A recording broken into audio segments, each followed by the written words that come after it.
कल्पना कीजिए एक सुबह आप उठें और आपके घर की टंकी में एक भी बूंद पानी ना हो, ना पीने के लिए, ना नहाने के लिए और ना ही खाना बनाने के लिए।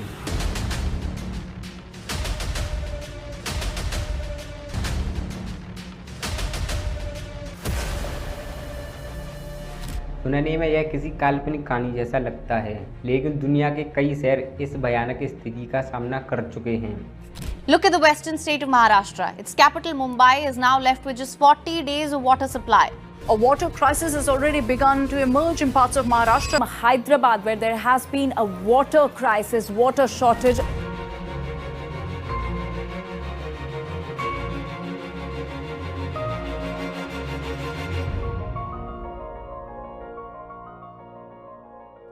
साल 2018 साउथ अफ्रीका का सबसे खूबसूरत शहर केप टाउन जब पूरी तरह पानी खत्म होने की स्थिति में पहुंच गया था, तब वाटर सप्लाई सेंटर्स की सुरक्षा के लिए मिलिट्री फोर्स तैनात कर दी गई और ऑर्डर्स दिए गए, अगर कोई पानी के लिए दंगा करता है तो उसको शूट कर दिया जाए।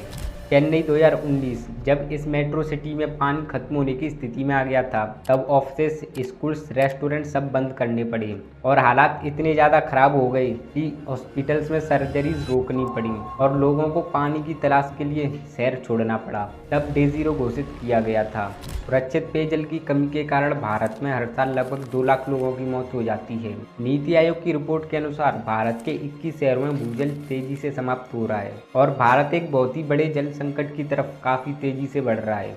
अगर इसे अभी कंट्रोल नहीं किया गया तो जिस तरह तेल और गैस दूसरे देशों से इंपोर्ट किया जाता है, ठीक उसी तरह एक दिन पानी को भी इंपोर्ट किया जाएगा और काफ़ी हाई प्राइसेस में बेचा जाएगा। लेकिन सवाल यह है कि आखिर इस देश में वाटर क्राइसिस इतना गंभीर और क्रिटिकल कैसे बन गया। जल गुणवत्ता सूचकांक में भारत 122 देशों में से 120वें स्थान पर आता है, क्योंकि दुनिया की 17 से 18% आबादी भारत में रहती है।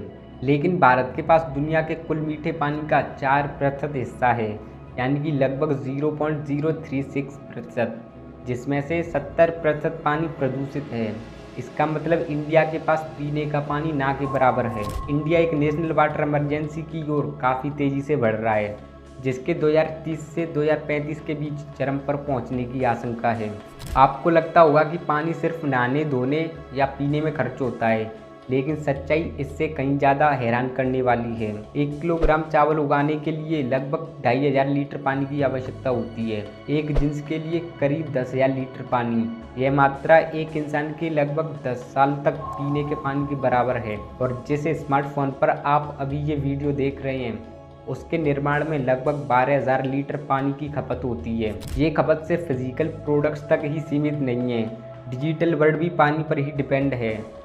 ChatGPT जैसे AI टूल्स से 100 वर्ड्स का आंसर जनरेट करने के लिए सर्वर्स की कूलिंग में 500 मिलीलीटर पानी की खपत हो जाती है। लेकिन वाटर क्राइसिस के सिर्फ यही रीजंस नहीं हैं, ये 2 स्तरों पर मौजूद है। नंबर 1, क्वांटिटी क्राइसिस, भूजल का लगातार घटता स्तर और सूखते जलाशय, जिसका मुख्य कारण है पेड़ों की अंधाधुंध कटाई। पेड़ केवल ऑक्सीजन ही नहीं देते, बल्कि जल चक्र को संतुलित रखने में भी महत्वपूर्ण भूमिका निभाते हैं।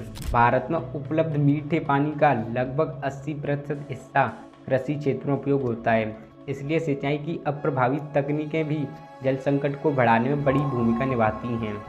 नंबर 2 है क्वालिटी क्राइसिस। समस्या सिर्फ पानी की कमी की नहीं है, बल्कि साफ पानी की भी है। इंडिया में उपलब्ध जल का लगभग 70% हिस्सा प्रदूषित है, यानी कि जो पानी हमारे पास है उसका एक बड़ा हिस्सा पीने योग्य बिल्कुल भी नहीं है।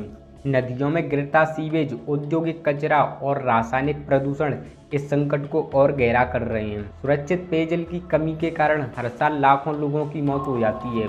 मुंबई के धारावी जैसे क्षेत्रों में लोग इतना गंदा और बदबूदार पानी पीते हैं कि वहाँ के आधे से ज़्यादा लोग किसी न किसी तरह की बीमारी से ग्रसित हैं, क्योंकि उनके पास पीने का जो पानी पहुँचता है वो लीकेज पाइपलाइन से जाता है, जिससे कि उसमें नाले और सीवेज का पानी मिक्स हो जाता है। लेकिन मजबूरन उनको ये पानी पीना पड़ता है। कुछ लोग पानी को फ्री का समझकर ज़रूरत से ज़्यादा उपयोग करते हैं और पानी को वेस्ट करते हैं। बट पानी की एक बूंद की कीमत उन लोगों से पूछो जिन्हें पैसे से भी पानी खरीदने के लिए घंटों लाइन में लगना पड़ता है और काफ़ी ज़्यादा प्रॉब्लम्स फेस करनी पड़ती हैं। लेकिन ये समस्या सिर्फ इंसानों तक ही सीमित नहीं है। पानी की कमी ने प्रकृति के संतुलन को भी बुरी तरह से प्रभावित किया है। कभी नदियों, झीलों और तालाबों के किनारे बड़ी संख्या में दिखाई देने वाले पक्षी आज या तो विलुप्त हो चुके हैं या विलुप्त होने के कगार पर हैं। जल स्रोतों के सूखने से उनके पीने का पानी, भोजन और प्राकृतिक आवास लगातार कम होते जा रहे हैं। एक समय था जब गांवों और शहरों की सुबह पक्षियों की आवाज़ से गूंज उठती थी। कौवे, गौरैया और मोर जैसे पक्षी नॉर्मली हर जगह दिखाई देते थे, लेकिन आज उनमें से कई पक्षी पहले की तुलना में बहुत कम दिखाई देते हैं। सिमटते हुए प्राकृतिक आवास, सूखते जल स्रोत और बदलता पर्यावरण उनके अस्तित्व के लिए एक बड़ा खतरा बन चुके हैं। हर साल भीषण गर्मी के दौरान हजारों पक्षी प्यास और डिहाइड्रेशन का शिकार हो जाते हैं। वहीं कई जंगली जानवर पानी की तलाश में अपने प्राकृतिक आवास छोड़कर हमारी बस्तियों की ओर आने को मजबूर हो जाते हैं।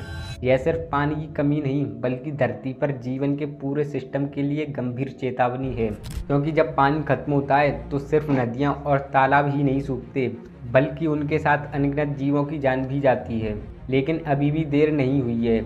यदि आज सही कदम उठाए जाएं तो आने वाले समय में इस संकट के गंभीर परिणामों से खुद को बचाया जा सकता है।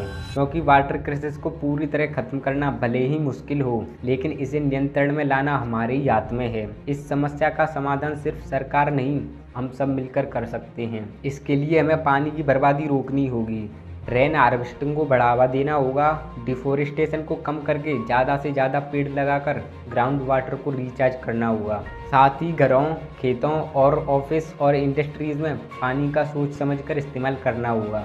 पानी प्रकृति का दिया हुआ एक अनमोल उपहार है, इसका कोई भी रिप्लेसमेंट नहीं है। अगर आज हमने इसकी कदर नहीं की तो कल हमें इसकी सबसे बड़ी कीमत चुकानी पड़ेगी। और शायद इसीलिए कहा जाता है, अगर अगला विश्व युद्ध हुआ तो वो तेल, गैस या फिर ज़मीन को कब्जा करने के लिए नहीं बल्कि पानी की एक एक बूंद के लिए होगा। क्योंकि जिस दिन आखिरी बूंद गिरेगी उस दिन हमें एहसास होगा कि पानी सिर्फ एक संसाधन नहीं था बल्कि जीवन था। इसलिए पानी बचाइए, क्योंकि जल ही जीवन है।